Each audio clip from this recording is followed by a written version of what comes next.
So when it comes to anime and manga, you always sit there and wonder yourself, you know what is the most nostalgic series ever? Now, it's a question I don't feel like it's been asked enough, and quite frankly, this is an interesting topic to speak of. Honestly, to me, the most nostalgic series ever is arguably the Dragon Ball series. Now, you might be asking why I say Dragon Ball, but first, before I get into anything, I want to explain what nostalgia is. Nostalgia is a wistful affection for the past. Now, example, I miss the old days of my childhood. That is nostalgia, wistful affection for the past. And quite frankly, people who have a lot of nostalgia don't look to where they're presently at. They always look to the past, and then you should be living in the present and thinking of the future. I'm not saying it's a bad thing to think of the past. The past brings good memories to the present, which then leads to happier thoughts and happier goals leading into the future. Alright, so now let's begin this video. Dragon Ball, the most nostalgic series ever. Here we go. First of all, I want to cover the topic of manga sales. It's sold over between 250 and 300 million. And it's just right below One Piece, sitting at over 400 million. I also want to talk about Toonami, because Toonami plays a big factor into the reason why Dragon Ball is the most nostalgic series ever. So it premiered in the USA on March 17th of 1997. It was started being dubbed by Ocean Dub. And it sort of ended on Toonami on September 20th, 2008. And Toonami's original run on Cartoon Network, weekdays and weekends, kind of ended there. And sort of picked back up in May 26th of 2012 on Adult Swim. Now, it premiered on Toonami on August 31st of 1998. And Funimation started dubbing Dragon Ball or Dragon Ball Z in 2004. Now, I'm going to be focused on Z in this video, because Z is always the thing that people go back to when it's about Dragon Ball. They don't say Dragon Ball or Super. They always say Dragon Ball Z. DBZ is the most known out of the three of them. And so that's why it's the most nostalgic one. So, let me talk about the Orange Bricks. The Orange Bricks were the dub set for the remasters of Dragon Ball Z. It was also redubbed by Funimation, and they wanted to sell it being redubbed instead of being dubbed by the Ocean Dub. Alright.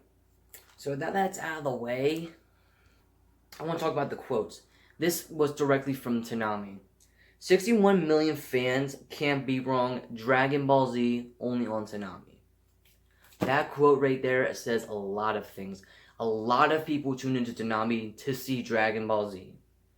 Dragon Ball Z would have been nothing without Toonami, but vice versa, Toonami would have been nothing without Dragon Ball, honestly.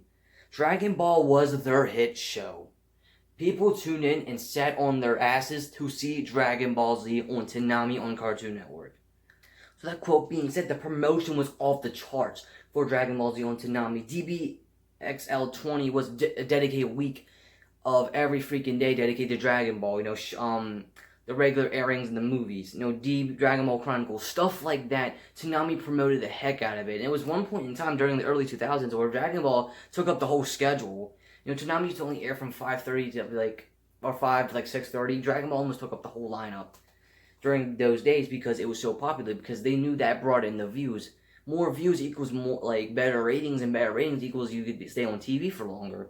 Now, what happened to old Toonami? Naruto, and that's all I need to say. Now I want to discuss the popularity. In the comment section related about Toonami, I always see, I used to sit down with my friends and we used to watch Dragon Ball on Toonami.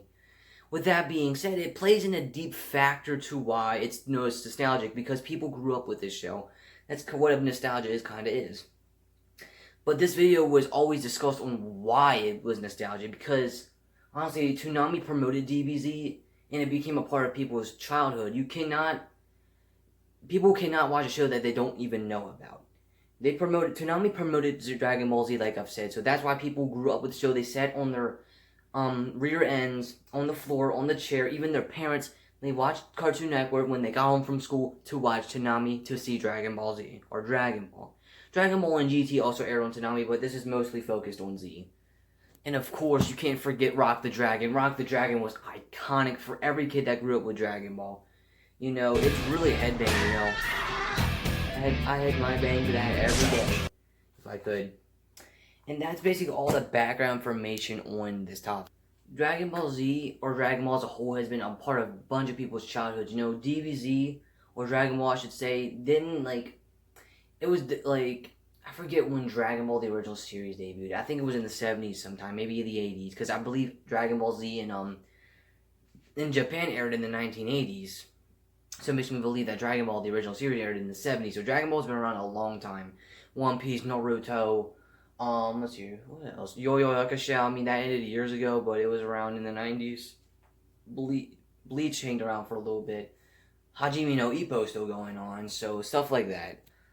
And Toonami is kind of the reason why Dragon Ball became such an iconic series, because, I don't always see people refer to the original series. People didn't see the original series because they didn't even know about it. People watch Dragon Ball Z because of Toonami, and that Toonami is the reason why Dragon Ball became the most nostalgic series, is because people grew up with that. So that is all for today's video. If you liked it, hit the like button. If you disliked it, hit the dislike button. Hit that subscribe button for more content like this. Hit that gray bell to be notified when I make a new video. I am signing out.